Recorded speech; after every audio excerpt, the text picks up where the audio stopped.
Hi my family. చూడండి, back part అయితే సరిపోయింది. బ్యాక్ పార్ట్ అయితే కట్ చేశాను. రెడీమేడ్ ఎంబ్రాయిడరీ బ్లౌజ్ చూడండి. క్లాత్ కూడా అసలు ఈ పైన ఉంది, పైన జరిపేసి వేయచ్చు కదా గ్రాఫ్ అనేది. చూడండి, మనకు వర్క్ మిషన్ ఉన్నట్టే కాదు, వర్క్ అనేది ఎక్కడ వేస్తే మనకు అతుకులు పడాయో క్లాత్ అనేది చాలా ఉంటుంది. వేస్ట్ చేయకుండా వర్క్ అనేది నీట్గా వేసుకోవాలి. చూడండి, ఇప్పుడు ఇంత క్లాత్ ఉంది, పైన వేస్తే సరిపోతుంది, కానీ కిందికి వేసారు. చూడండి, ఇది నెక్ కూడా చాలా బ్రాడ్ ఉంది. దీనికి నేను ఏం అనట్లేదు, కానీ ఇప్పుడు సైజెస్ అనేది ఇక్కడ నుంచి కటింగ్ చేసుకుంటున్నాను నేను. ఈ వర్క్ అనేది వేస్ట్. ఇప్పుడు అదే దీనిలాగా తీసుకున్నాను, ఇంత నెక్ తీసుకున్నా కానీ కింద అనేది చాలా అతుకుపడుతుంది. దాని బదులు నేను పైనకే తీసుకుంటున్నాను. ఇది అనేది ఇక్కడ వరకే స్టాప్ చేసి చూడండి, కంప్లీట్ అయితే అయిపోయింది. అతుకులు అనేది కనపడకుండా సెట్ చేసి కుట్టాను.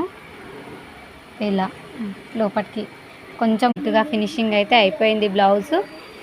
లైక్ చేయండి, షేర్ చేయండి, సబ్స్క్రైబ్ చేయండి.